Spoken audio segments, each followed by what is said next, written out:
I come to this earth in perfect health, not born in the sea like my cousins was back when they crowd out they drowned mama's wombs. A shoal of somewhat shallow and still voices that form the resonance of the Black Lantis in the Middle Passage. Now you see, I was born on land. Back when I was in the caves, I was already seeing the fires and the forms of the trees as they cover the knees as we grow up into mountains, and now I am free and I can see it all. Sweet, chilled air come running down the hills, gripping an operatic mist that rings through my brown little ears. Doctors, nurses, my mama over there, my brown little hands tangled in her hair. Mama, is this the place that we should be? Mama, are we safe here, you and me? Now, as an adult, I find that I am that lost sock in the drawer. Left foot, right foot, I hit the floor. I can feel it creeping through me evermore, and I will shake my hips to the rhythm of the door closing on your way out. Gotta stop myself and ask what this is all about. But you see, these ideas that grow in darkness take roots in the jungle of her afro just down below. And when that trigger finally pulled, everyone falls in love with what was like Cupid's arrows falling from the sky. I guess that's why I get lost down here. Yo, somebody give me a ladder. It's dark, but shit, that ain't even mine. Just like reality, just like earth, just like time, just like my body, and I guess yours too. Our pistons will ignite the sky. We'll wade through water shifted. We'll come back to God lifted like, motherfucker, you promised. Where is my time? But in the meantime, we will sit and cry. Better yet, try to die with indulgence. And best believe that I want a front row seat. Move me up to the bow of the zong. All y'all can get to the back of the bus. I'm up here in the parks drinking warm rye, listening to doves cry and watching crystal castles crack and die. You know, it's funny how the ends of tomorrow always slide backwards to excite today, leaving noticeable edges that are frayed. And they say the winner gets the spoils, and it is true.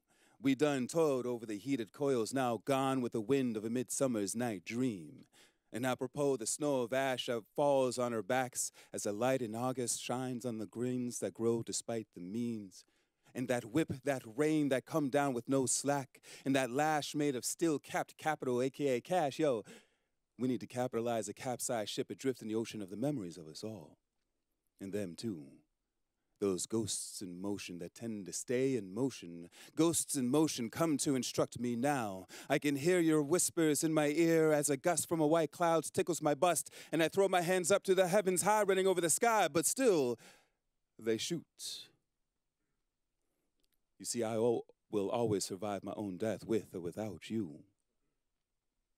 And here, in this death, we drudge through this like an orchestra pit. This whole operation underwater, deep beneath the surface so we can't see it, but best believe that you and me is in it. Oh, hold up a sec. Yo, I'm getting a collect call from my great-grandpa in his dirt jail. I could answer and provide bail, and all I need is €5 to accept the call. So someone please toss this Negro some change. I can hear a rattle in your pocket. Like how the waves of the future bang and clash against shores of the past in this orchestra pit, this whole operation underwater, where ghosts in motion tend to stay in motion, and not even after the sea calm can they stop. Nah. You see, they move on, they move up, they touch us. Up here where the timbers of their blood reverberate off a sky the color of pigs. And as the sun shines and shoots on this land of the free, you and me still feel the rocking of the sea, even though we was never in it. Up here where the timbers of their bones go knocking on clouds the color of God. And it reminds me of a time back in the day when we all used to congregate and sit down and pray, clap our hands together, sing and sway. Swing low, sweet chariot, coming for to carry me home. Yo, sweet chariot, you finna come my way? Swing low, sweet chariot, swing low, come pick my black ass up. I'll watch as your pistons ignite, the sky will wade through water shifted and come back to God lifted like motherfucker, you promised, where is our land? And if we ain't got no home, shall we claim the Arctic as our own? And if we are truly lost at sea, shall we become ice, you and me, because ice don't drown, baby. Ice don't drown. Thank you.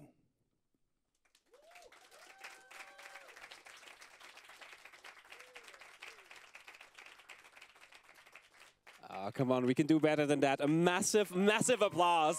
There we go.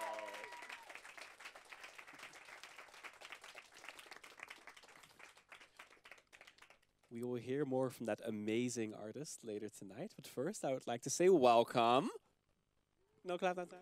Come on, just a little one, just a little. Yeah, there we go. Welcome, everyone. I hope you all are comfortable. It is nice and warm in here while it's cold and snowy outside. So let's hope we can stay in here for a while. Welcome to the 5th edition of Amsterdam Stories, where it's all about the power of storytelling. Every month, we will take you on a journey through different disciplines, from poetry to music to film to photography. And we'll all be sharing stories about feelings of home, love, nostalgia, or even everyday life.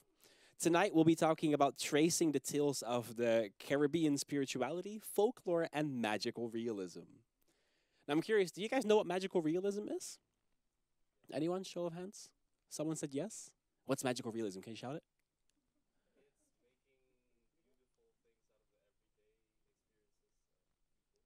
Nice.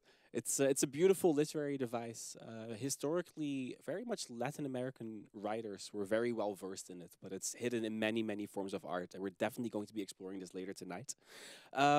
Since we're exploring stories of the Caribbean, tonight will also be a mix of Dutch and English, depending on the speaker, depending on the topic, depending on what we're comfortable with. So get used to some language switching, and that language switching might happen halfway through a sentence, or at the start, or at the beginning. So try and keep up with that.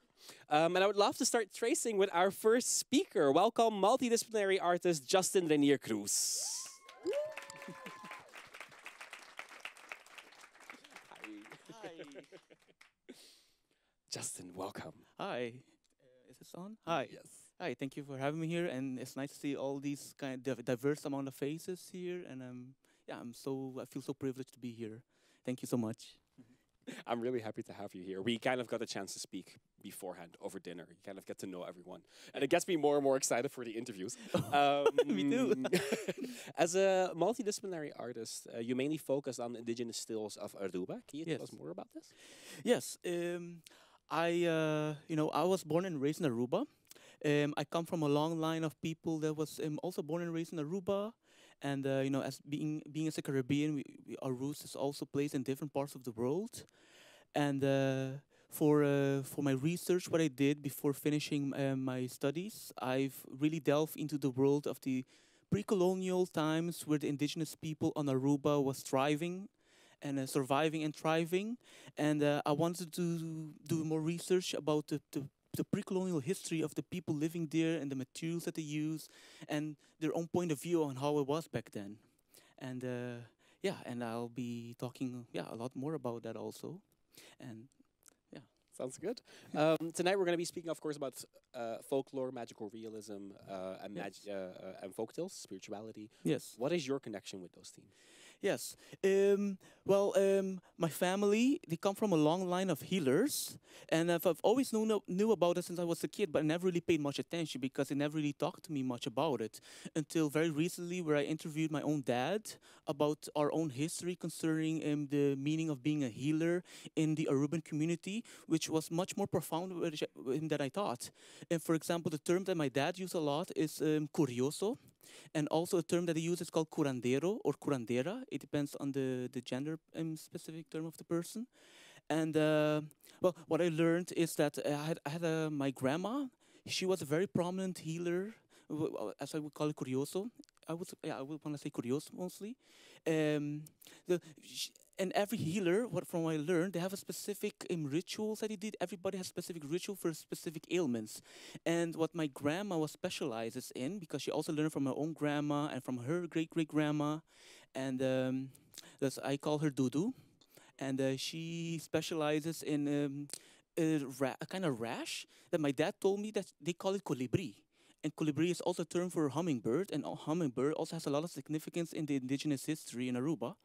And you see a lot of also in cave drawings there, and Aruba, yeah, the 70% of the landmass in Aruba comprises of different parts of petroglyphs, basically cave drawings.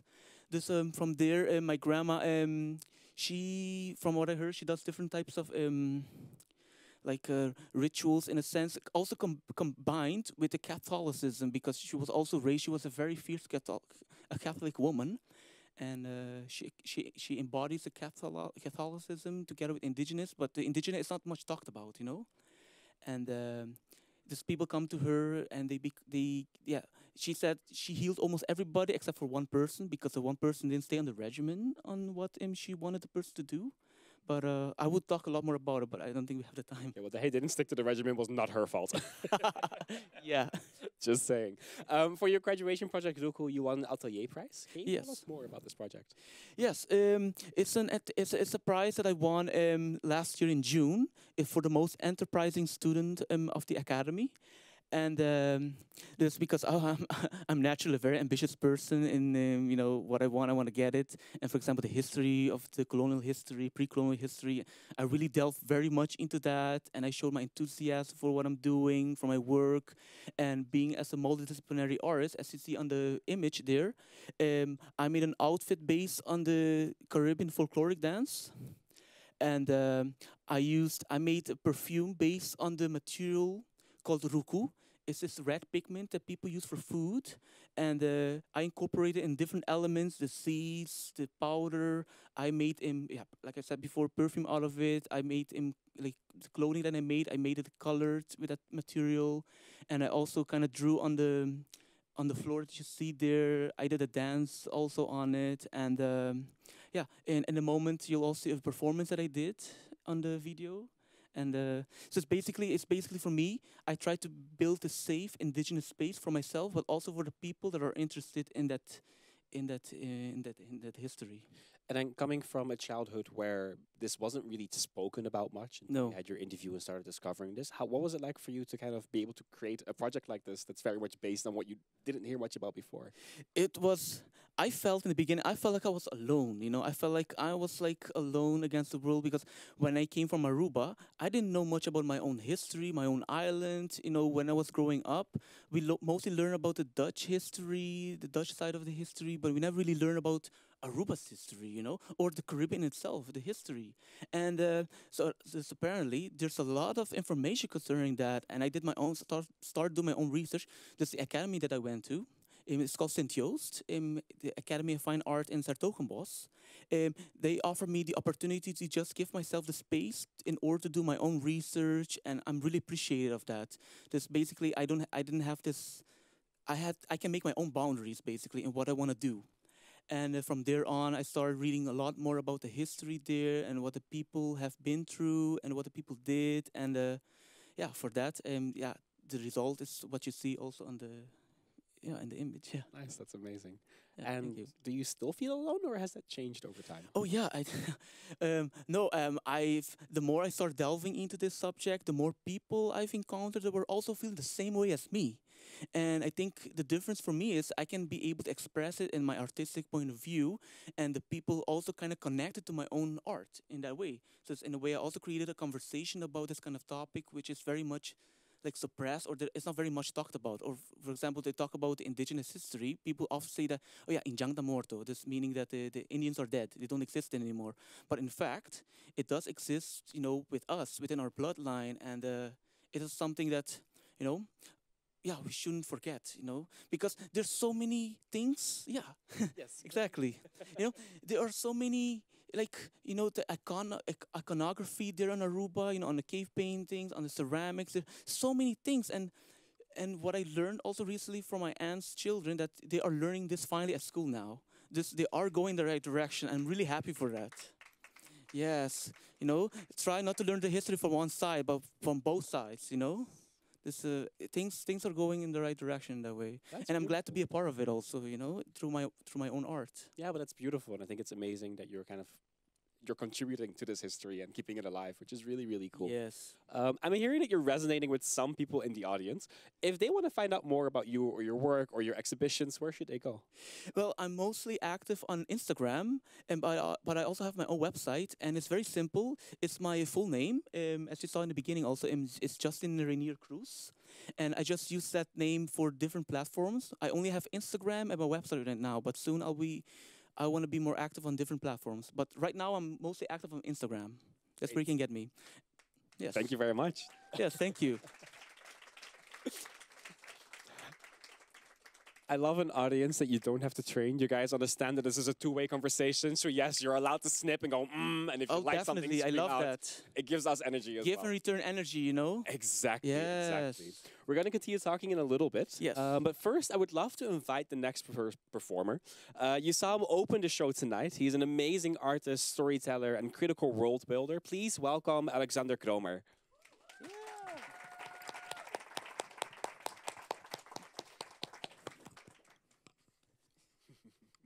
Hi. Hey. How are you doing? Fantastic. Nice. Thank you for opening the show tonight. It was Yeah. beautiful. No, well, thank you for having me. Of course. Yeah. We saw you perform earlier, and next to storytelling, you're also a critical world builder. Before we dive into that, what is a critical world builder?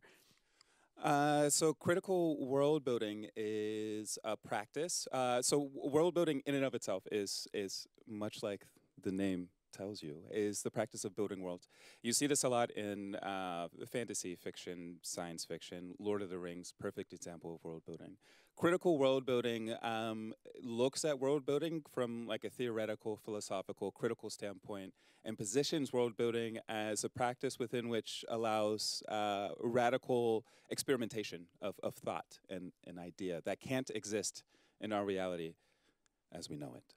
That already sounds very amazing.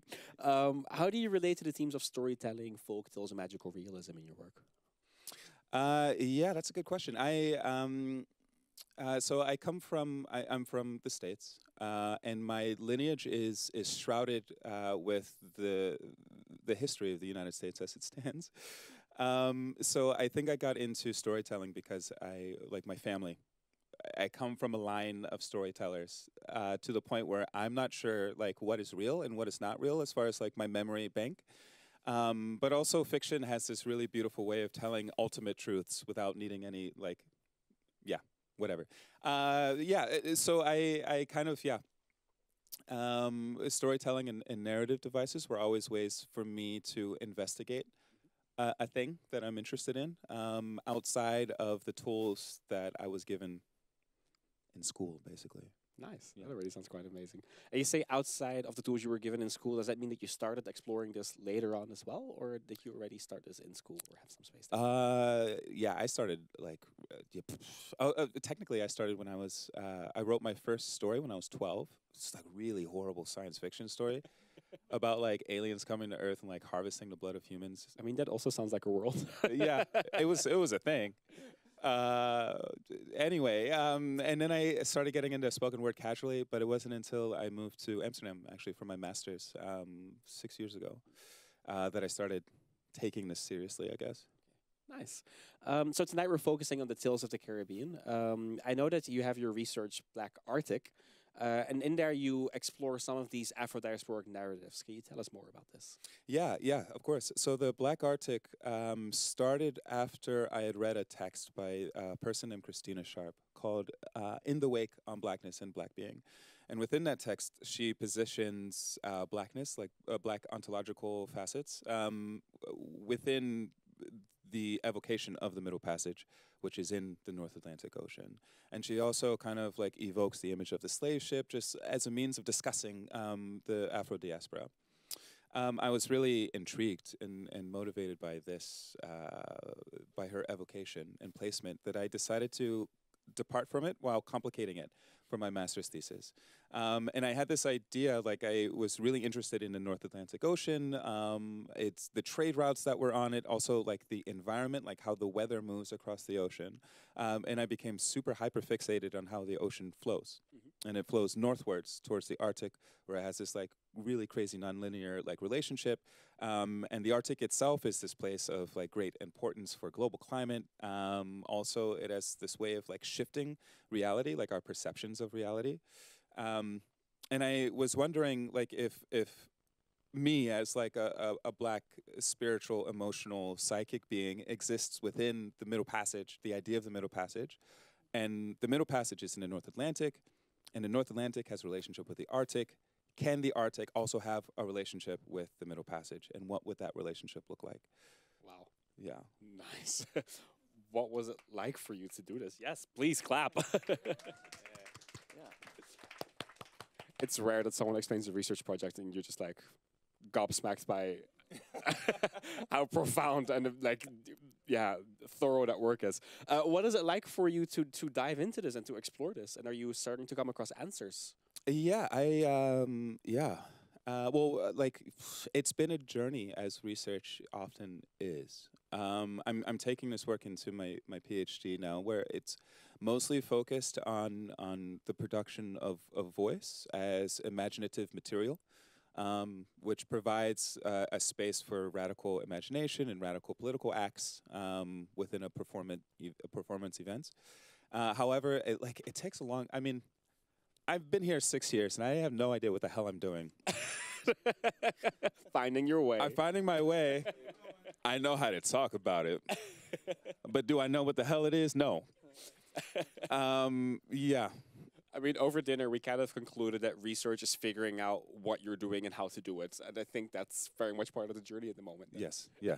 Yeah, it is. In Black Arctic, you've decided to work with different media, sound, text, video. Why did you choose different media? Why did you go for that route? That's a really good question, actually. My supervisor asked me that yesterday, and I'm like, I don't know. He spoke to me before. Yeah. Yeah, so I was actually doing like homework, pre-homework for this question this morning. So I like to think that everything that I do is highly performative and is meant to be like seen within like a limited temporal space. So like my text, I consider like a libretto or like just a text to be performed. My sonic explorations, which I'm usually involving like voice. I think like last time I was here, I did this like weird experiment where I recorded myself and then broke it down and looped it. And as I was looping it, I also performed and played the saxophone at the same time. I don't know. I think what I'm trying to do is I have this idea of what I call sediment that we all have. And I feel like this is a source of voice. And sediment for me are the residues of the socio-cultural atmospheres that we move through and also the histories that we're given. And I feel like these two together, when agitated, create the voice that is produced during a performance event. So everything that I do, like visual, moving image, text, performance, I feel is just me trying to agitate the sedimentation to see what pops up. Nice. And thanks. Clap. You're making me feel real nice right now. We'll record this moment and just play it back on a bad day. Yeah. Research has that effect of like emotional roller coasters. Yeah. So you're agitating the sentiment. Is there anything that you've discovered so far from agitating the sentiment? Any conclusions that you've reached, or is it still a process? Yeah, so I have a few. Because I feel like during a performative event, even just during like just general conversation, language is all extremely important, right? But the thing that voice does is, it's like the production of spirit, of soul. When talking, your whole entire body becomes a figure of speech. You can say like, I hate you, but then you could say, I hate you. Girl. And then like, yeah, right? Yes. Yeah. Yeah. So I'm learning that voice is something that breaks all semiotics, and in semiotics it refers to like signifiers and signified in language, and voice as a production of body spirit, and also a voice as like a production of ancestral history. That doesn't really answer your question, but those are my thoughts. It gets there. I got you. Justin, I'm curious. I mean, you're hearing about this research. You did research yourself, of course. Yes. is some of it relatable? Is there any reflections on that? It's like now I'm thinking more about the aspect of the language and also about the talk of the sediments. And I feel like it's a large process. Also, you're just experimenting, you're doing different things. It's like a mixed media, multidisciplinary approach, and it's also something that you know, something that I'm considering the language also is something very important in my culture. It's something very important also to be able to conserve, but also give yourself the space to try new things out with the language that you have without losing the core of it. And it's also something, yeah, definitely. Yeah. Thanks for sharing. Yeah. I'd like to continue this conversation by inviting another person to I wrote down table, but we're not sitting at a table, to the chair. Filmmaker, director of Saturn Folktales, Luel Monsanto.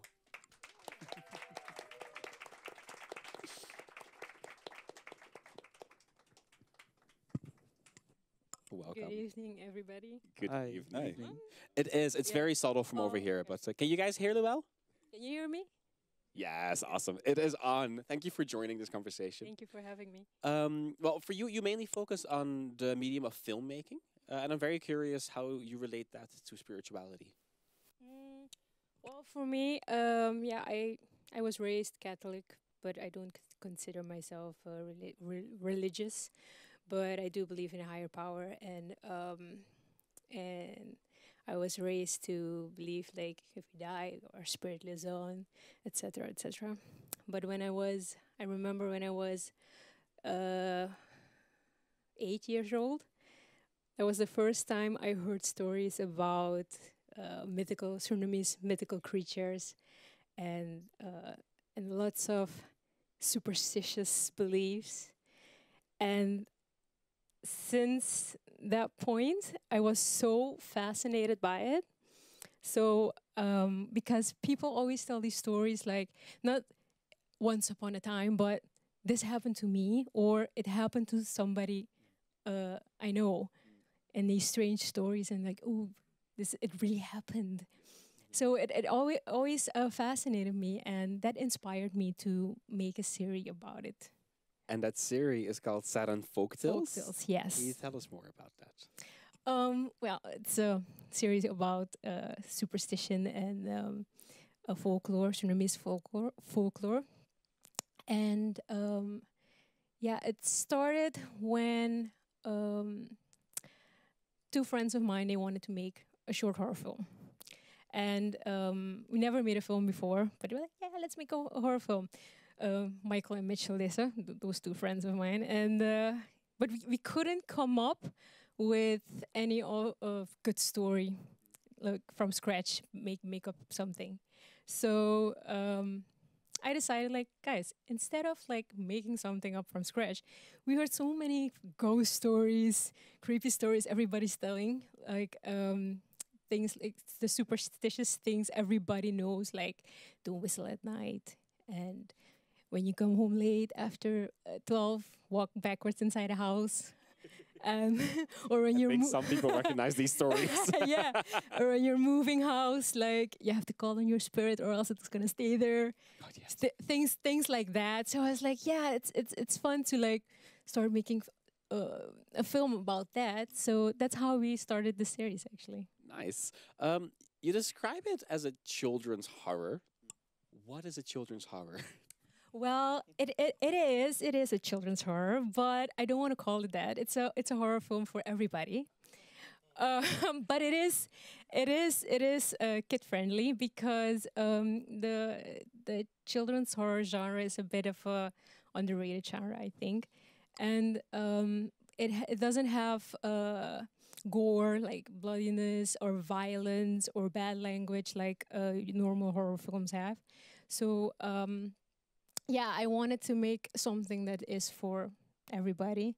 And growing up, I really enjoyed horror. I mean, for me, it started with fairy tales. If you think about Hansel and Gretel and Little Red Riding Hood, it's pretty gruesome when you think about it. Original story, yeah. So that was like my first, how you say that? Aanraking met horror. And then you have these children horror films like The Witches and Goosebumps. Are You Afraid of the Dark? Like I grew up in the 90s as a kid, and to me it's a bit of underrated because there aren't many kids horror films. So that's why I wanted to make this one for everybody and also for the kids. Nice. Also, the list you just mentioned, I'm Sleeping with the Lights On Tonight. I remember every one of these movies. You have a favorite episode. I happen to notice because I did my research beforehand. Can you tell us a bit more about that? Well, the last one I made, the fifth episode, is my favorite episode because I wanna. The goal for me is to make the next film always better than the one before, and I think it's also my favorite because on a technical level, I thought it was better than the ones before, but also story-wise, I try to make the story more universal because I do get that people outside Suriname or maybe outside the Caribbean, because I realize that a lot of things are similar in the beliefs in other Caribbean countries, but outside I wanted to that people could also understand. So I made the last one more. Oh my god. I didn't send in the pictures myself, somebody else did it, so I'm like okay, I'm sorry. Thanks, Fariel. Thanks. Oh, what was I saying? The last one being better than the one before. Oh, yeah. Yeah, so on a technical level and also story-wise, I made it a bit more universal, and I also like it because I worked a bit with my god, it's symbolic. In the last one. This is the picture of the last one. Nice. Yes. I watched a bit of the last one, and my favorite character was the grandmother. Right? Especially at the start. I find her very iconic. And I was watching it, I was very curious what the inspiration was behind making that the grandmother and kind of making that her character and her sitting inside with the glasses and smoking. Like, what went into that? So the first 4 episodes, it was always the grandmother or the grandfather who was always warning the younger person, like, don't do this, don't do that, or else, right? So I decided to trick the audience with the last one, because then you also had a grandmother that was warning the younger person, don't do this, don't do that, not knowing that those two were the villains. Sorry, spoiler alert, in case you were gonna watch it. But so the first 4 episodes were more about superstition, like the things I said, like don't whistle at night and walk backwards, blah blah blah. But I wanted to, with the 5th episode, I wanted to introduce one of the mythical creatures, and that's the Asima, like the Surinamese version of a vampire. So that was my inspiration for the grandmother, and that's why I made her like that. She's a whole mood. I really love her. What was this process like for you? I mean, as far as I know, there's 5 episodes so far. You're spouting through stories, reproducing them. In my opinion, eternalizing them by having something tangible that we can look back on and remember these stories. What is this process like for you? How does that? Well, I was just winging it the whole time because I wasn't sure what I was doing in the True beginning. millennial energy. Yeah, but at some point, like, for instance, the first 3 episodes, I didn't even have a script. I I used like my own grandma to play in it, and one of the other crew members in the second episode, his grandma was playing in it. We didn't give them a script because they don't know how to act, so I didn't want them to like read something and then just, and I was like, just improv. Just improv. Be yourself. So I wasn't sure what I was doing, so I was just trying things out. And by the 4th episode, it's like, okay, maybe I should try and write a script. I don't even know what the process is. Blah, blah, blah. By the 5th one, I put some more dialogue in there, writing it, and then I was like, okay, this is enough. I think I need I need some education in this if I wanna go further and more professional. So then that's when I decided. After the fifth episode, I decided to come to the Netherlands and to study film. So I came here studying at HKU, and this year I'm graduating. So Nice. yes, in 2 months I'm going to Suriname to film the sixth episode. Amazing. Yeah, so I decided to do another episode for my graduation film so I can see how I have improved as a self-taught filmmaker. And now that I've done 4 years of HKU, I just wanted to see for myself, like, how did I improve? Wow. Nice. I'm really curious about the sixth episode. If people want to find it in the future, how do they stay in the loop? You can go on our Facebook page or Instagram page. It's just Strana Folktales, just how it's written. Yeah, and you can also find me on my website, luellemedia.com. And that's it. Awesome. Thank you for Yeah. sharing. Oh, on my this. YouTube channel, of course, Strana Folktales also on. You can see the whole series on YouTube. So that's also Strana Folktales. Awesome. Now we're going to watch a trailer in just a few seconds because I forgot to ask this question to Alexander. Where can people find more of your work? Oh, yeah. Thanks. Instagram, Alexander comma, spelled out COMMA. Or my website, The Black Arctic or Black Arts. Try both. One takes you to like a car sales repair shop in like Greenland or something. The other one takes you to my website. I hear from the audience it's thebblackarctic.com. And if it doesn't work, Google it. It always works. Thank you so much. I'm really curious to see the trailer of Stradan Folktales. Yes! There you go.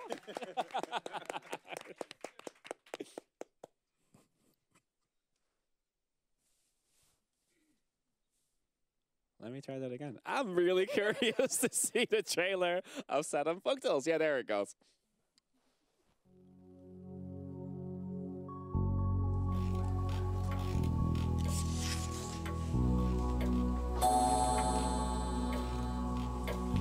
Wat laat je drijven gaan? Weten we nog niet, maar je kunt gaan slapen, hoef je op me te wachten. Meisje is van mijn waarschuwing dat je moet je wakker laten. Wat zijn mijn want tegen? Dat je komt bakken, draai bakken, en kom in naar osso.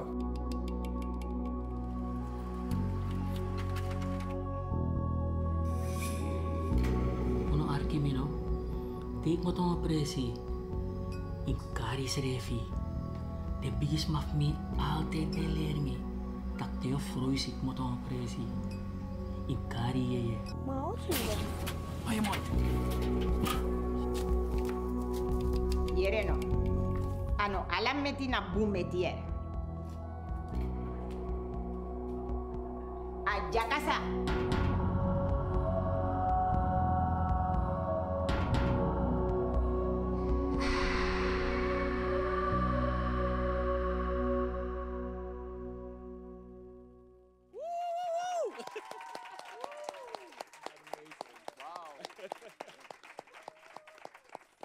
I also love that the audience grinned when you guys saw the grandmother. She is a mood. Like,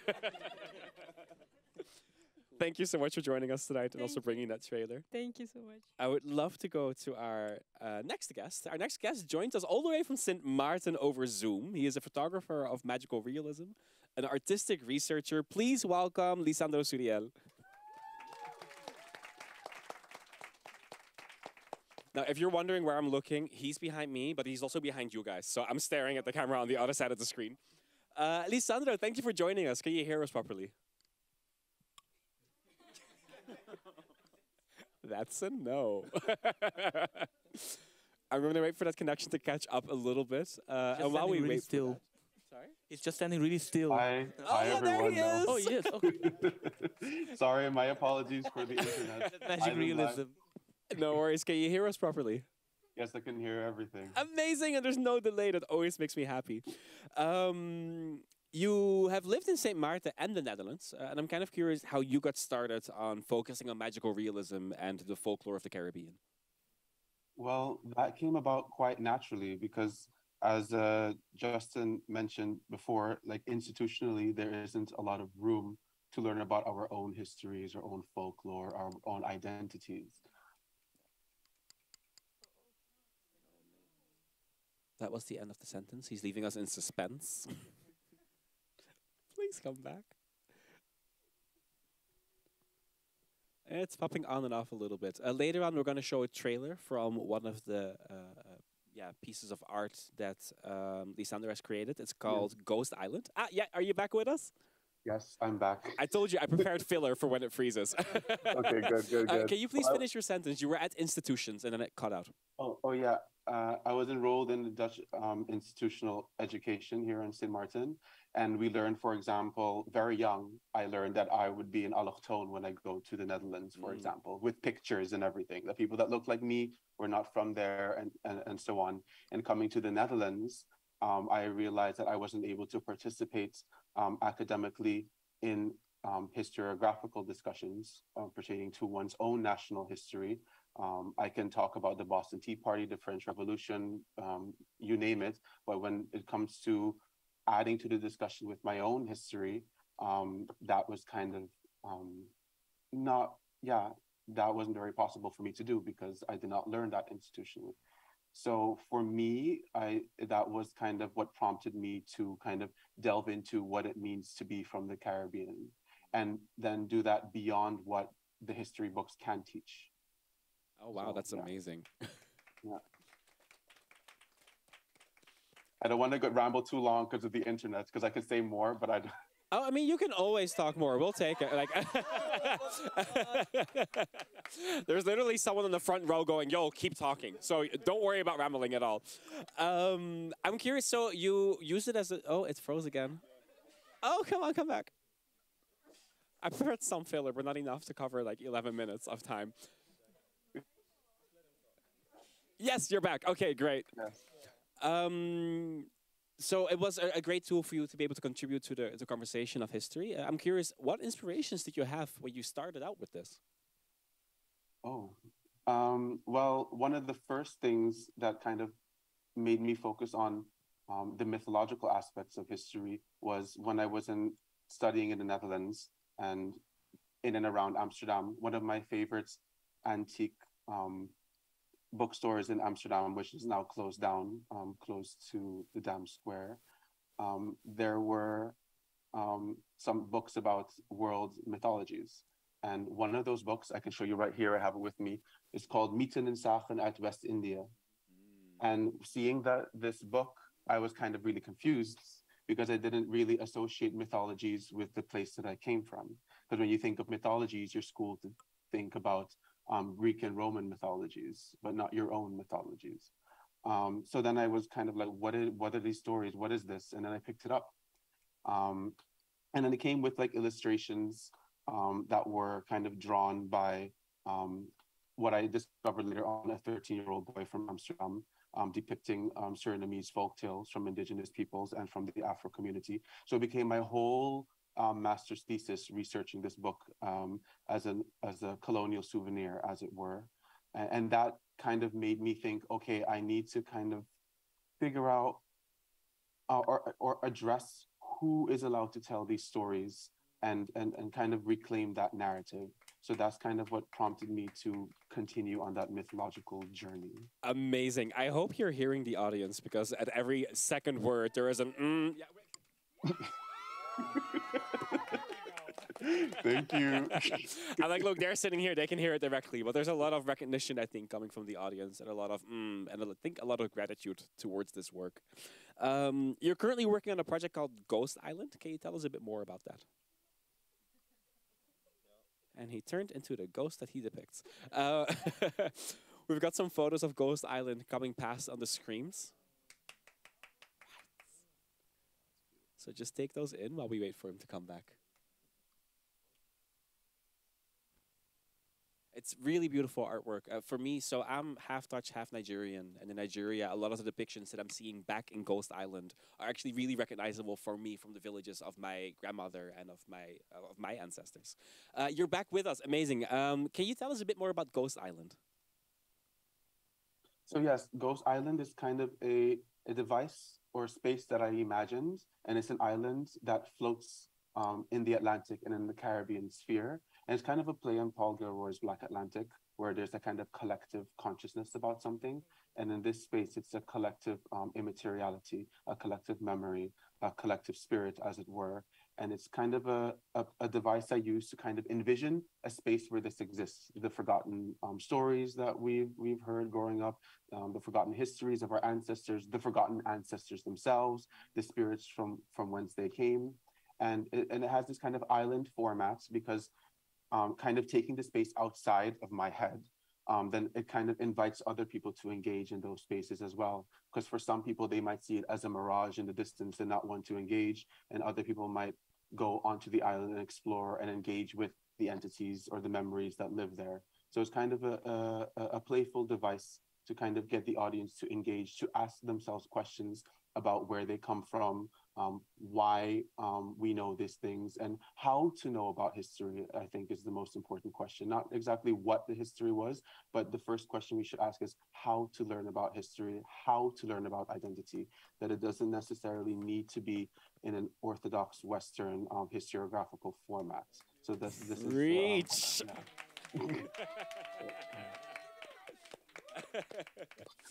Amazing. What was this process? What has this process been like for you, creating Ghost Island, hashing out these stories, depicting this magical, realistic world? Well, I think for a lot of outsiders that are not from the Caribbean, they probably think that we're probably making up these stories. But for a lot of people, these stories are very real. And I'm very much, the process is really, I really try to engage with the community.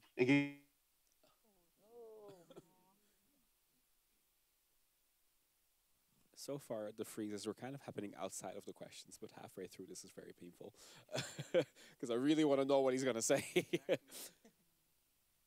Let's see if he comes back in a few seconds. I think someone else here has Wi-Fi experience on the islands. Oh, yes, I'm back. Oh, yes, you're back. Okay, we lost you. I'm sorry. Yes, so I was talking about that my work is very much, I try to ground it as much as possible in people's experience of their realities, their experiences with nature, their experiences with history, their experiences with identity, with ghost stories. That's very much how I try to engage with that and bring that forth into the work. And I was rambling on about something that it kind of escaped my mind now. That happens to the best of us. Can you repeat the question, maybe? The question was what the experience of creating Ghost Island was like for you. What did it do with you? Oh, yes. So the experience. Do we know any spiritual stories about making internet work better? No one? Spirit of technology. Yes. We asked for her to come forward this afternoon before this started. We had a quick warm-up to see if this would work. A good proper ritual before it started, yeah. Yeah, we didn't do it well enough, apparently. I'm hoping for him to come back. Yes. Yes, I'm back. Okay, so can you repeat your answer one last time? Usually what you have in academic settings or studies about memory and anthropology is that they do use these stories, but they use them as an anecdote often, and then empirical research comes afterwards. But I'm really trying with my work to use these as bona fide, valid sources of knowledge, also as a protest to conventional ways of knowing that kind of dictate and gatekeep what knowledge should be and who those producers of knowledge are. So that means that in Caribbean storytelling, anybody can be a node of information, anybody can be a teller of history, and we can all contribute to that as a community. And I think that is very important in this process before the internet cuts off. Thank you so much for saying this, speaking this into existence. It's really resonating with, I think, all of us. I think we've all at some point been told that our version of a story, our version of what we call history either isn't true or where's the evidence? And I'm like, the evidence is the fact that we've been telling the same story for the past 200 years, but apparently that's not enough. Yeah. So thank you so much for sharing that. We spoke about this during dinner loosely as well. We kind of were talking about spirituality in, for us, then the Dutch context, and spirituality in the context of our roots, so either the islands, African diaspora, West Africa. And what we realized is that here it seems like a bit of a foreign concept very frequently, whereas us from home, from family, from aunts, from grandmothers, the stories aren't just a concept. We all know someone who has a story of something that happened to them, which makes it very tangible and makes it a lot more real. And there's very beautiful, true value hidden in these stories. I would love to go to watch a short film of Ghost Island. I think we provided that, and it should pop up on the screen. Lewis, thank you, not Lewis. Thank you so much for joining us tonight. I hope you can still hear the rest of the conversation. Yes, thank you. Thank you, Lisandro. Thank you so much.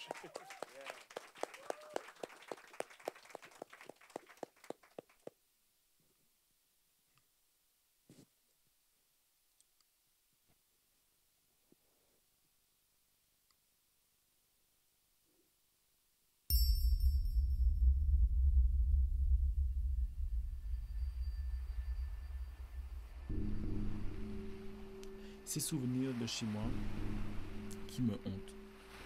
Je les revois quand je ferme les yeux. C'est l'île fantôme.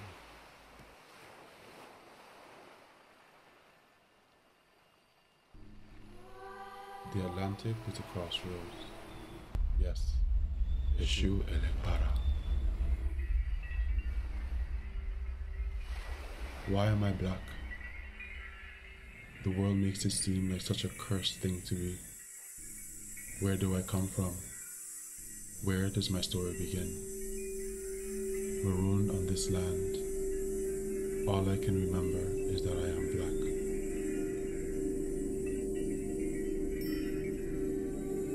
This island is home to Elegba, Ogun, Yemanja, Olokun, Dambala, Papabwa, Baron Samdi, Essesekouyan, Lebakou, and Lejombi. But most of all, to my ancestors. During my time in Aye, they have all escaped my memory, yet somehow I am still able to meet with them here.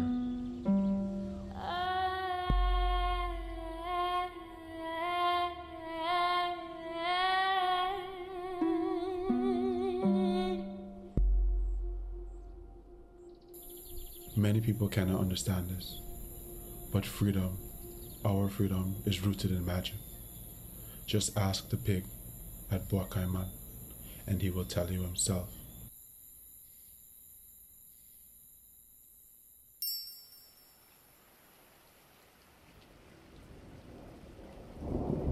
The Haitian Revolution begins with the Boakaiman ceremony that took place on August 14th, 1791. It is the voodoo ritual that happened in the black of the night where Hongan Doti Bukman and Mambo Cecile Fatima invoked the spirits. In exchange for a black pig, these spirits came out and fought with us. It is how we won the revolution that resulted not only in our freedom in Saint Domingue, but in the shockwave of emancipation throughout the Black Atlantic.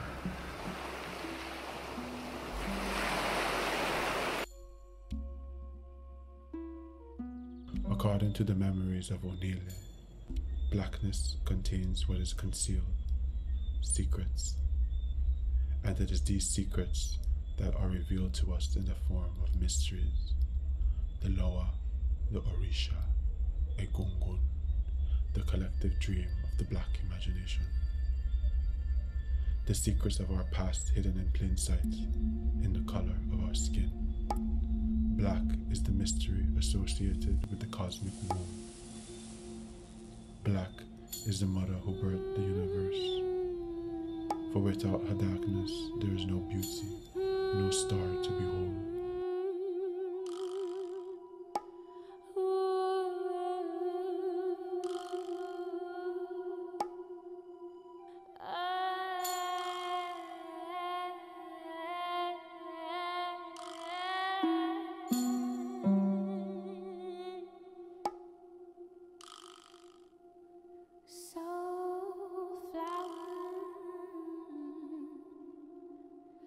It is known that the bodies of spirits are formed of air. This is why Oya, spirit of the wind and stars, is tied to Egungun, all the memories of our ancestors. My ancestors have told me this, We do not need to be reminded that we were once enslaved. What we need are memories beyond that which we have been taught.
Wow.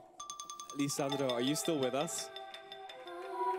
Yeah, I'm here. Can you please hear this applause?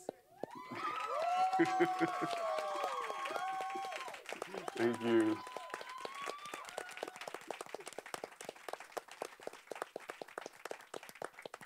It's truly amazing. I'm really, really glad to see this piece of work come into existence. It's.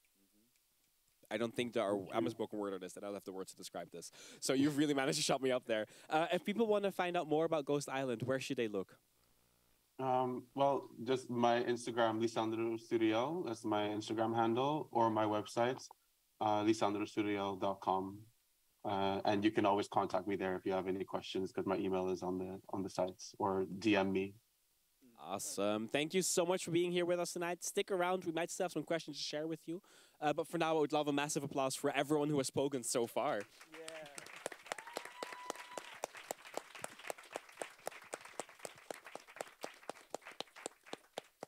So I have a whole list of questions on my paper here that I would love to discuss with everyone here. But I've been really vibing off the audience and you guys resonating with what's been said. So I'm going to start with, do you guys have any questions or anything you want to talk about? Any topics you want to bring up? Yes.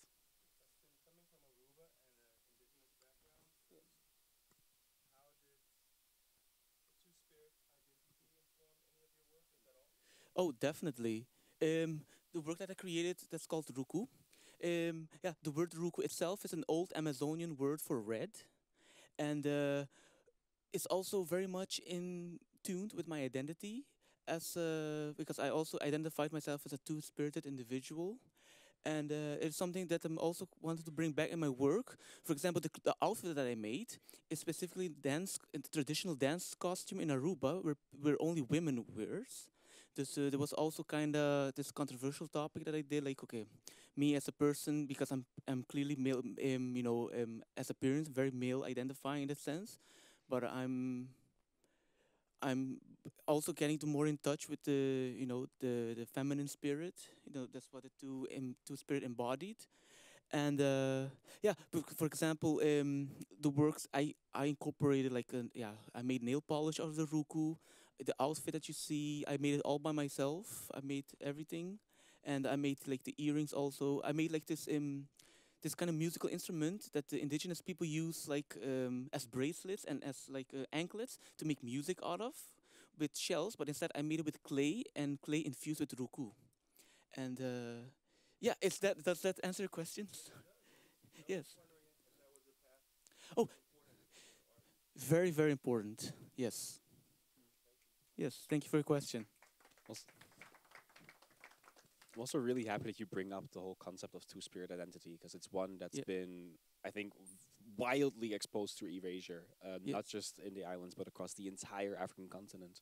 Definitely. No, it's something we also talked about earlier about the concept because two-spirited, the term itself, is a very contemporary term, which was like in the early 90s, they came out with the term. But originally, the term itself is like an umbrella term for different tribes around the Americas, you know? It's like different tribes have different meanings to that word. And two-spirited embodies all of them together. For example, my people, yeah, one of and from the Arawak tribe, specifically Kaikitillo, they there's not much is known about it. From what I read in the research, is that like the youngest male in the family is basically allowed to be basically homosexual. Can have relationship with other male in person in the family, but. For the rest, not much is known about it, because during the colonial period, the conquistadores, what you say, everybody that was identified as two-spirited people, they were murdered. Because the two-spirited people also, they were medicine people. They were very important to the community also. You know, they were healers, they were shamans, they were teachers, and all of them were killed by the. It's oh my gosh. Yes, yes, very.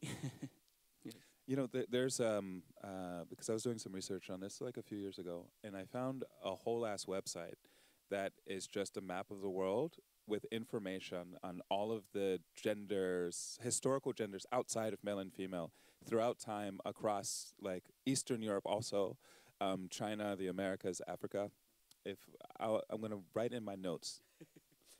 We've been collecting notes of what we need to send to each like other. We're sharing reminders of research. things to send. Yeah, I'll send it to you. Yeah. Also amazing. knows what we talked about earlier. Oh yeah. Sharing of knowledge. It's very important with each other, with everybody. Yes. And if one of you could share it on your Instagram, then the audience can also find it later tonight. Instagram stories. Okay. But no, like I said, really happy you brought that up, because it's been what I've always found very bizarre is how crucial and kind of the throne that two-spirited people were placed on back in the day, and how incredible or how strong the erasure has have to been to have erased that, and to even up and nowadays, if you go to a lot of countries in Africa, we no longer look at the fact that it existed, no longer acknowledge that it existed, and very much fight against it at this point, making it even more painful that it was actually part of our inherent culture.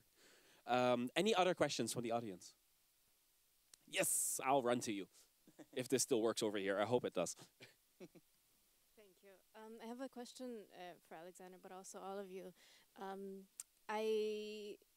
Coming from academia or being in academia, we focus a lot on critique and deconstructing things, and you really embrace this concept of building and constructing. Is that something that you have found in academia at all, or did you really have to leave it and put it aside to find it? It seems like you are still very much engaged with a philosophical exploration of it, so maybe you can say more on that. Yeah, that's a good question. Yeah, well, I have a resistance to deconstruction only because it's extremely difficult to do. And like the lazy part of me is like, nah, dog, like I'd rather build up than take down, you know what I'm saying? But no, I feel that they don't have to be mutually exclusive. I feel that world building is also world deconstructing. I feel like there are processes that happen at the same time. They're within the same constellation of criticality. So yeah, I think for me, and I think also, this is me telling myself this, that this like specter of academia that somehow tells me how to function within these spaces is just internalized coloniality that doesn't need to be there. And I can be a black academic in my own way, which means, yeah, this marriage of construction and deconstruction, maybe I just want to do away with those terms in general. Maybe I need a new term instead of world building. Maybe it's something else. Yeah, thank you. Any other questions? Yes. You guys are giving me a workout. Keep it going. Yes, work. This is not part of it.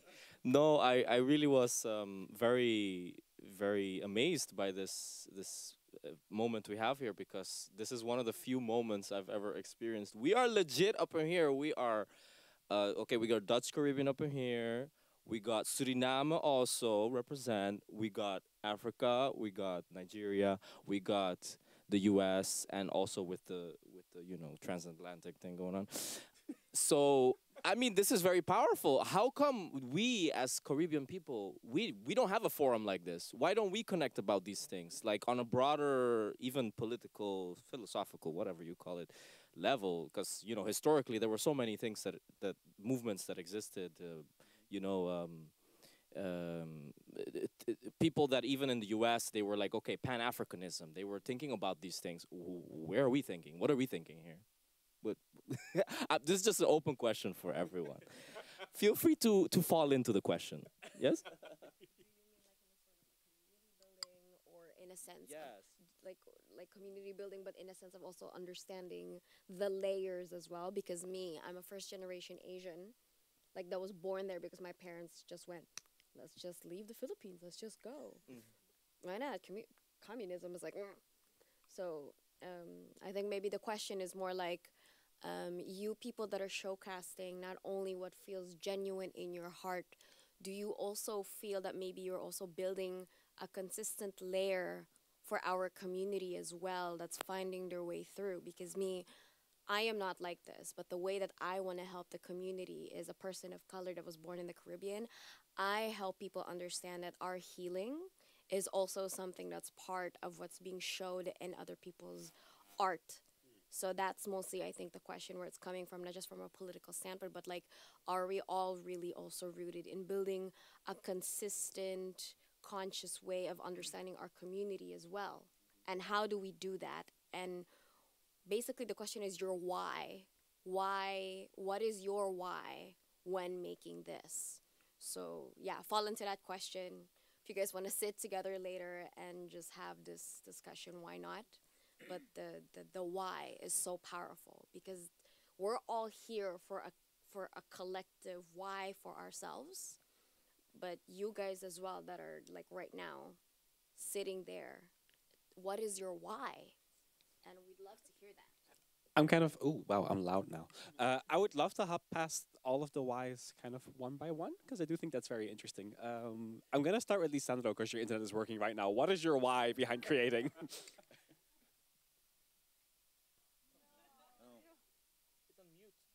Oh, wait, he's on mute. 1 second. We're going to unmute you. Sorry. Yes, you're back. I had myself muted. I didn't get the full scope of the question because I cut off. So the why behind why I'm creating, and I'm guessing in relation to cultural memory. Yes. Yeah.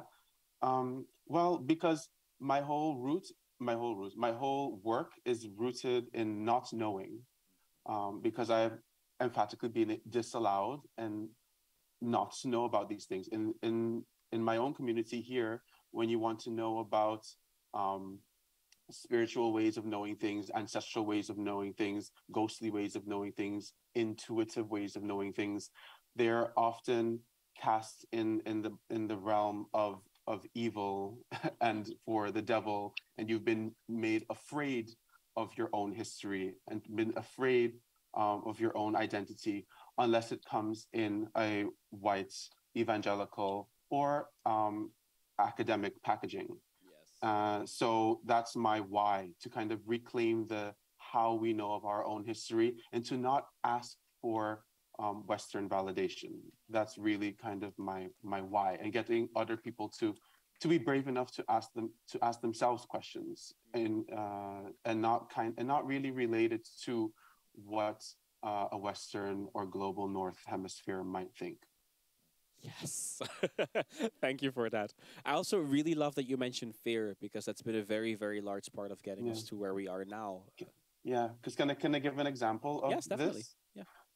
So for my work, I do some interviews, and I ask people. I always end the interview asking if they have any ghost stories, because my interviews are usually about identity and how they learned about it and such. And in the internet is playing with our emotions today. Oh, my heart. I hope he comes back fast. Come on. I feel like the problem is if I go to the next person right after your first sentence, he's gonna come back. That. I'm sorry. Yay, you're back. So sorry. I don't know where I left off, but I gave an interview, or I had an interview with us on St. Martin. They would say an old head, so an elderly source of wisdom in society. And I asked her if she had any ghost stories. And she said that she only had one that she could remember. And it was a long time ago in St. Martin. And she said back in the day, St. Martin was so quaint, before all the cruise ships and everything, that you could fall asleep with the door open. And she said, as she was falling asleep with the door open, she heard someone come into the house. The suspense. Maybe it was the really cool grandma from the series that walks in. Oh my God. Grandma's like, I heard you. Yes. Okay, who came in the house? So yeah, she fell asleep with the door open, and an entity walked into the house that I guess she felt, but she heard a voice say, "Let's go to the picnic." Very random. That's the only thing it said. And I asked her in the interview, I was like, "Picnic?" And she was like, "Yeah, picnic." I was like, "What does it mean, picnic? Did you have ancestors that went to a picnic, or do you go have picnics yourself?" And she was like, "No, I have no idea what it means." And the memory, it was so profound that it stuck with her for decades, because she now has grandchildren, and this is when she was pregnant with her daughter. But then in my own research, and this is how it's fun to see how this matches up with historiography, it's written into the records of St. Martin in national symbols.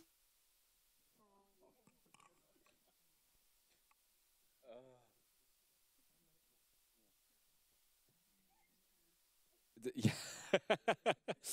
If I was him, I'd sue the internet company. I'm sure you can get far with that.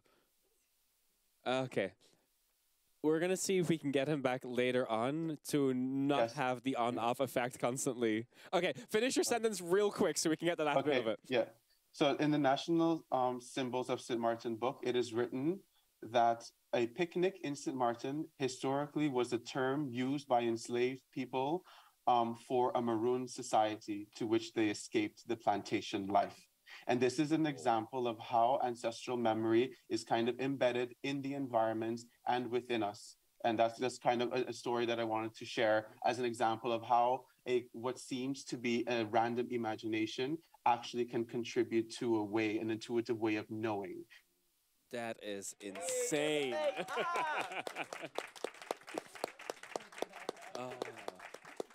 Wow.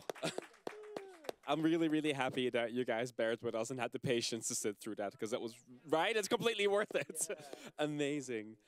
Luella, we started this part of the thing asking people why. So what is your why?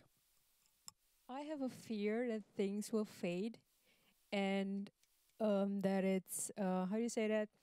Niet vastgelegd.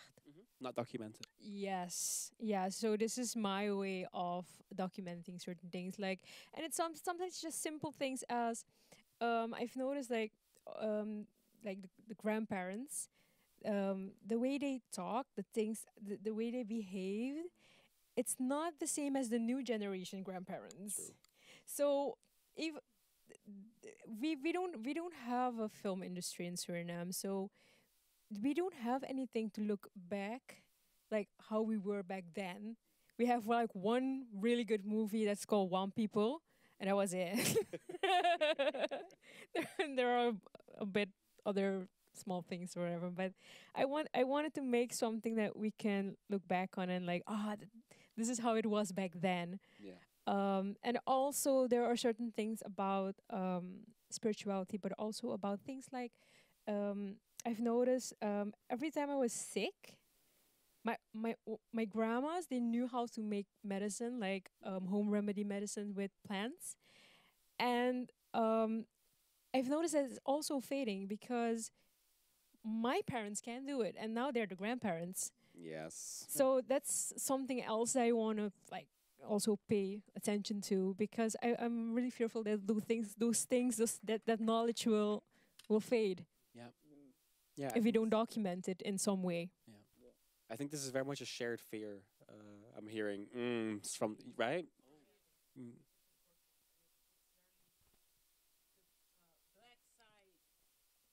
It's very the side of the black culture. I feel like it is fading away because I know what you mean. When I was sick, my mom used to give me something. I don't know how to say it in English or Dutch, but it was very nature-wise with plants and with the nature. But with nowadays, you get paracetamol or ibuprofen, you know, and then it's like, but that's not working. And there are also a lot of black people and other people of color. They don't believe in medicine from the doctor, but pure medicine from nature. So I feel like that is something that needs to stay because that is also part of our culture. Nice, thanks. So we've got two amazing whys so far. We've got two left to go, Alexander. Yeah. Okay. Yes. Okay. Great. I want to thank both of you for your answers because they're on point. And I think my why is maybe the marriage of your whys. Because for me, like Black America, there's a complete erasure. I don't know anything about my lineage. That has faded. And through voicing, for me, through these like situated forms of knowing, I am trying to discover what has been faded. These unverifiable stories of our histories, of my histories, that I can't know, besides to speculate what they are and claim those speculations as like established knowledge that comes from somewhere. Who knows? But yeah, I think that's my why. Yeah, thanks for sharing that. It can also, I think it must be it's a very bizarre, I think, almost concept to be like, yeah, your lineage has, like you said, it has faded. It's not traceable. Rediscovering this, are there moments where you go, hey, I now really feel kind of connected to that, which may not have been documented, but is definitely still in you? Yeah. Yeah. And I mean, just kind of vibing off of what Lissandra was saying about these like these different ways of knowing, and these like situated, embodied ways of knowing. And I feel like for me, that is what is connecting me to those that came before. I feel like that will never fade. These tangible materialities will fade, but this knowledge that is embedded within our souls and who we are is never going to go away. And I feel like I'm just kind of trying to uncover all of that. Nice. Yeah, that's amazing. I also feel like you mentioned sediment earlier, and hearing this story of the picnic, I'm like, that's the sediment coming back up. That's really amazing. Justin, what's your why? I think my why is the journey. The journey with the fear, the fear of forgetting, also the trauma that we had to go through, on the individual or on a collective level. And my own journey now is to beginning to acknowledge a part of myself which I never acknowledged before, is to make it a space for myself at foremost, and then to invite other people into that space. And it's also looking back into the roots also of things. For example, I've learned a lot during my research. I went into the National Archive of Aruba. I searched for my lineage also, talk about lineages. And there's some parts, like my great-great-great-grandmother, and after her, it just disappears. And the further I got in with certain lineages, I saw that it's so diverse, it's so beautiful. Like, I have a family that's from Haiti. I have family that's from Germany, France, Venezuela. It's like from Africa. It's so rich and diverse. And my journey right now is to just continuing, represent Aruba also on a certain scale that, Aruban doesn't mean, for example, if you have like, for example, indigenous blood, it doesn't mean that you're Aruban.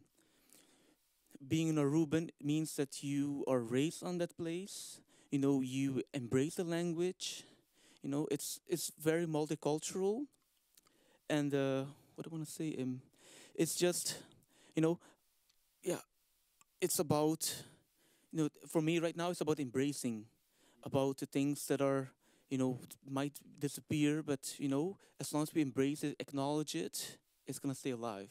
For example, papiamento also is my mother language. Is I love my language, and when I was growing up, I never learned my own language at school. We had to learn Dutch, and we're not allowed to speak papiamento. I was born in the 90s. I'm 32 years old, and until recently, papiamento became official language. There's people can really get papiamento lessons now, and that's really good. I only got papiamento twice when I was in MBO, like a second intermediary level of the education. But I feel terrible at it because I never really learned. I learned from my mom. I learned reading the newspaper, and also about talking about the medicine of the earth. We call it pavimento, we call it remeditera, and I learned a lot also from my dad. I have the knowledge that I learned from my dad because he's also very much rooted into that still. And it's also something that basically we just have to continue on also for the next generation. That's very important. And there's a book called Remeditera, and it's in pavimento, and it was developed by a group of women in Aruba. So I have the book also, and I love to share the knowledge also. I have it also on Instagram. I also, in the highlights, I also shared it so people that are interested can see it. Great, I'm happy you can find that. Yeah. Thanks. Now I'm curious, kind of one of the questions that came from there sparked this why conversation, but I think the question that was asked before that as well is, hey, we're sitting here with this group having this conversation. Are there any other communities or bodies that you guys can go to there where you hear more about these stories, where you can share this work? And I'm curious if you guys know any communities, groups, names of meetings where people share stories like these. Labyrinth. Which is cocktail, poetry, jazz, amazing food, soul food, Afro-Caribbean soul food place. Yeah, it's dope. It's good. Labyrinth has such a fascinating community of storytellers, spoken word artists, comedians, musicians that gather, congregate. I like this, the spirituality of the word congregate. Monday nights for open mic night. This Sunday, hold on, I'm just going to plug myself. This Sunday, Jazz and Poetry Night at Labyrinth, featuring yours truly and a bunch of others. But it's a really nice community to just go and hear words and engage in discussions and dialectics with people that are knee-deep in this shit. Nice. Labyrinth.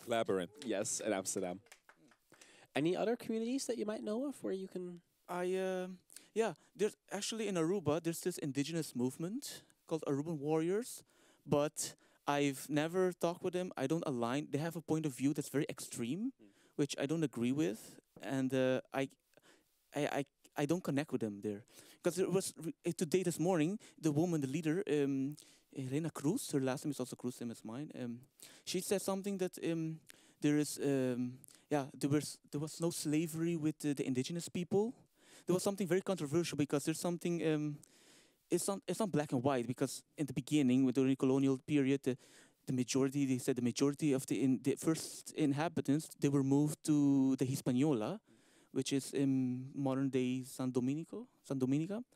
And, but there were also some that escaped and they hid. It's not black and white, when we go back into history, it's not like this happened, so that's how it is, So yeah, it's a bit more blurry than that. Yeah, so it's basically I'm really, in a way, I feel like there are people that are in a way connected to my own work, but it's not like I have a community. Okay, I think for me, and it just popped up while you were saying this, a place or great place to go to find more of these stories is the Black Archives. It's also in Amsterdam. Yeah. I see that some people know it, which is already great news. And that's definitely a very beautiful place for gathering more of this history. And I think also definitely a space that's not made for just one part of the diaspora. I think it's made very much for everyone, which is a great way of finding each other and kind of continuing this dialogue. I think one thing which is great, and I mean, you mentioned it just now, but it's also definitely a conversation that you can start at any time with your friends, because I'm assuming all of our friends are very diverse and come from the different countries.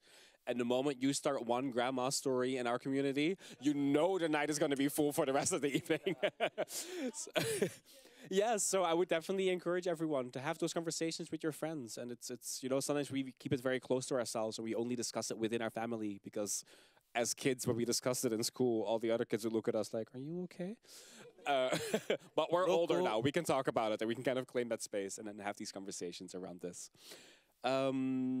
There's some questions here that have completely been answered already. For example, why are folktales important to the Caribbean culture and identity? But do you guys want to explore that, or are you like the answer is clear?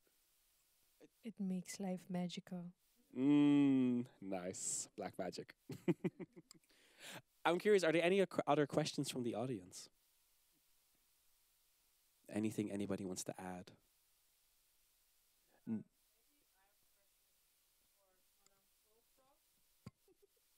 Folk talks, if I said it correctly. Folktales, sorry, sorry. While shooting this, did you ever had the fear or maybe already the experience of addressing those van achter naar binnen lopen of niet naast ze something doen? Did you spiritually? That's a very good question. Well, I had some rules on set because we're filming at night. In the first episode, we were filming Don't Whistle at Night. So the actor was allowed to put his mouth as if he was whistling, but he wasn't allowed to really whistle on set. So everybody, we all grew up with those stories, but it's not like we didn't believe it, but we didn't like really pay attention to it, you know? So, but I told everybody on set, I'm like, okay, guys, I know everybody knows about it, nobody really does it, but if we're gonna make a film about it, we are gonna do everything by the rules, okay? So I don't wanna go in the edit, because I also edited myself. I don't want to be editing and seeing stuff I don't want to see. All right, so yeah, it was this scene. He was allowed to put his mouth as if he was whistling, but we added it afterwards. So I think, is that a good English? Yeah, that's right. Yeah. That's perfect. Okay, so and also the second episode where the girl has to walk backwards because she came home at 3 a.m. So we were filming and it was getting really late. And I was like, guys, we still have to do the scene where she has to come inside. I'm like, guys, if it's past 12, we're not gonna film that scene. We're gonna film this scene tomorrow. Because we're not gonna make her do it past 12, all right?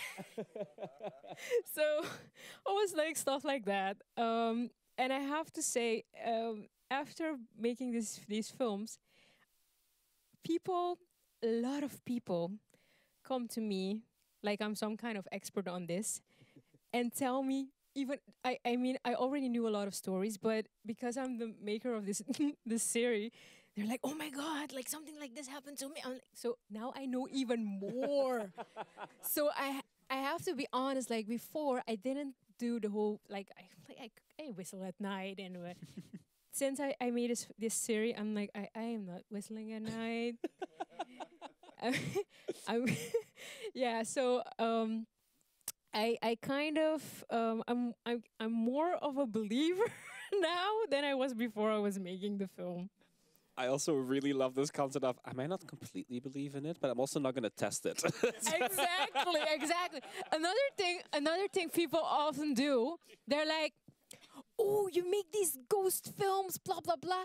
I know this house and it's really haunted. I can arrange it for you so you can film there. I'm like, no. No. I make film about it. I don't go there and make film. I'm not going to be part of it. Okay, there's a difference. Because I'm a scaredy cat. Same. That's also part of our culture. Thank you for sharing this. I think that's brilliant. Really quickly, we're slowly starting to run out of time, sadly. I'm curious from every speaker in just 1 or 2 sentences, what is something that you want people to take home with them tonight? Something you want people to think about? Something you want people to marinate in? Then I'm going to start with you, Justin. Yeah, I think for me, in a way, be open-minded, believe in the things that are hard to believe, and just live, live with the magic. You know, live with it, feel it, eat it, consume it, and that's what I want to say. Nice. I just looked at the time. You can use more than 1 or 2 sentences. I just realized. No, Alexander. good. Thank you. That is like what a question, and then have us answer it on the spot. Yeah, I'm Like, here's a difficult ass question. Answer it now. You can explore it now. Yeah. We've got several more minutes than I thought we did. Yeah. No, okay. This resonates with me, and I think maybe something to take away is that remember that when you're voicing, you're not only voicing yourself, but you're also voicing everybody that came before you, and you're voicing everybody that comes after you. Everything's happening all within your body, which is magic. I got it in there, yeah. Nice. Luella. Well, the only thing I got, if you go home and it's past 12, walk back. Because you might take some evil spirits inside. Nice. Like they say in Papimento, Koriko Fuku. You guys know it, right? Koriko Fuku? Yeah, Papimento, yeah.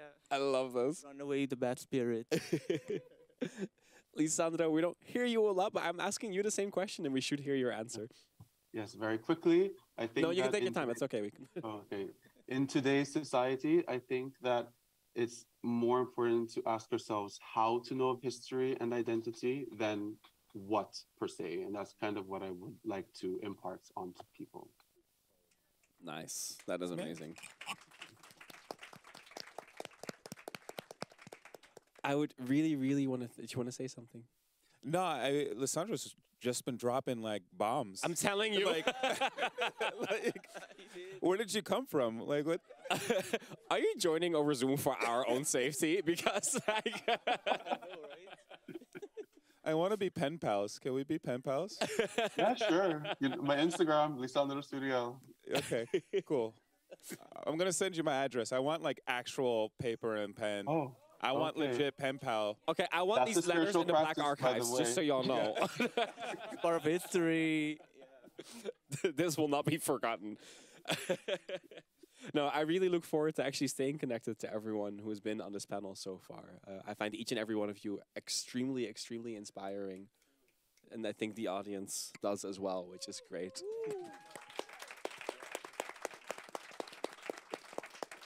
And thank you for being such a wonderful moderator. Yeah, also. thank you. Thank you.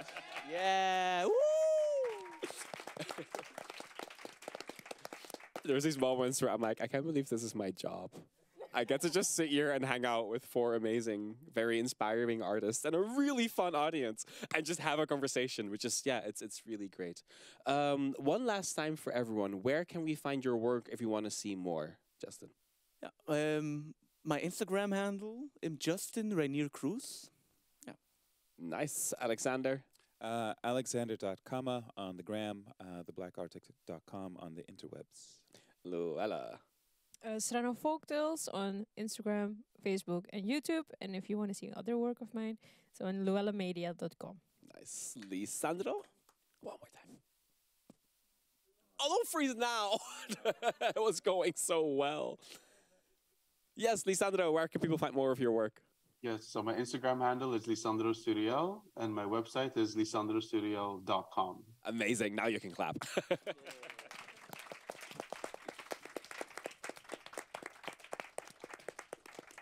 And then I'm going to ask you guys to clap one more time for everyone's amazing contribution tonight and for yourself as an audience. Yes.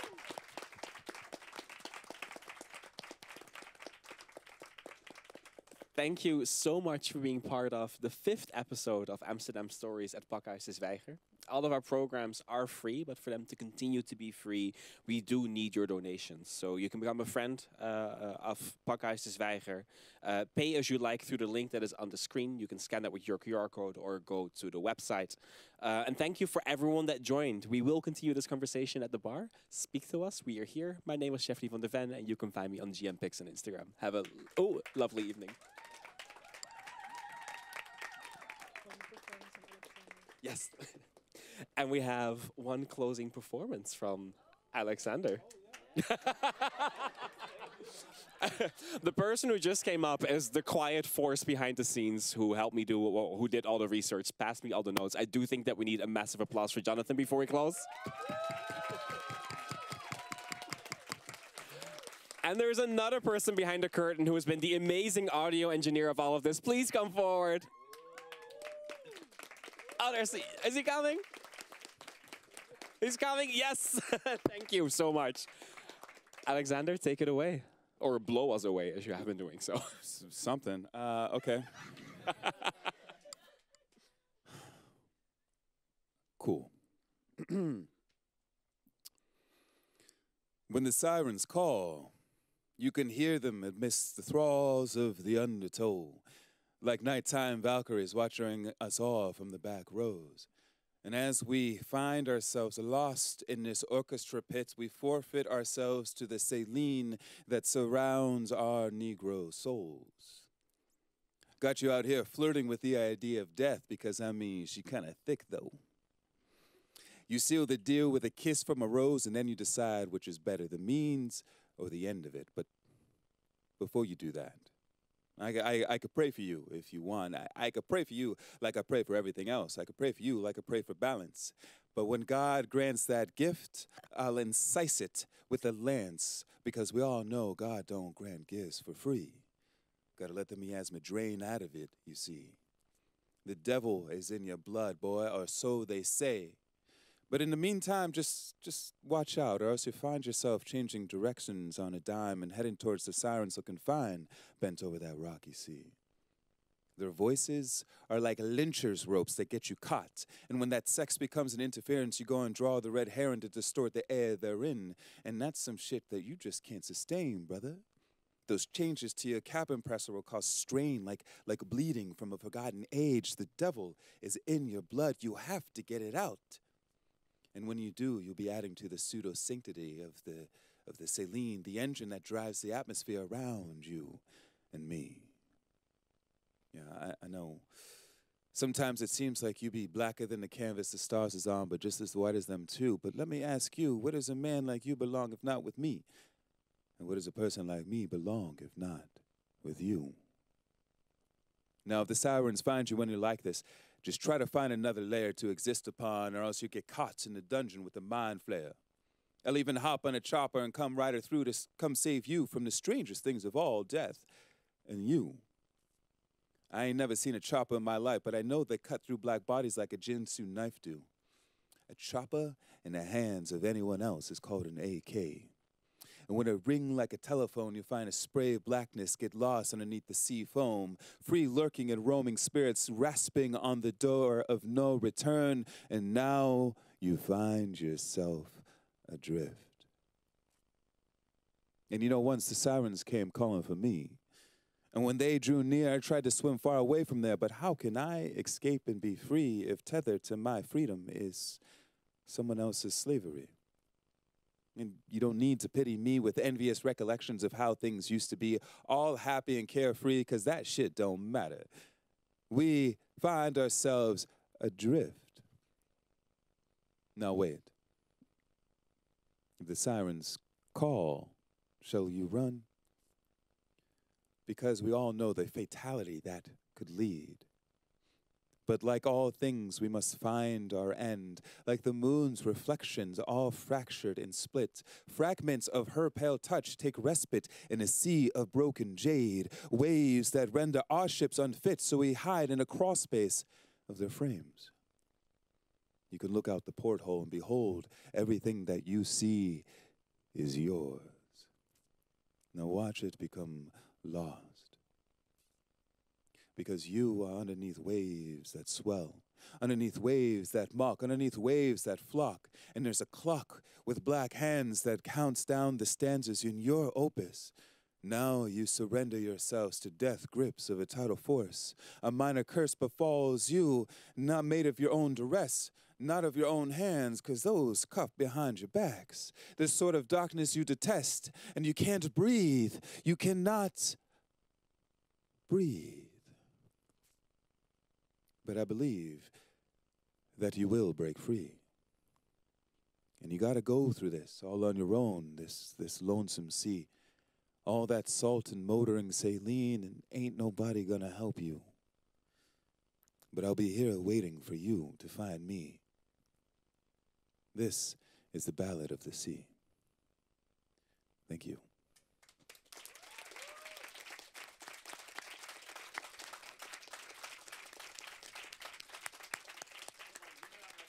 Loud applause.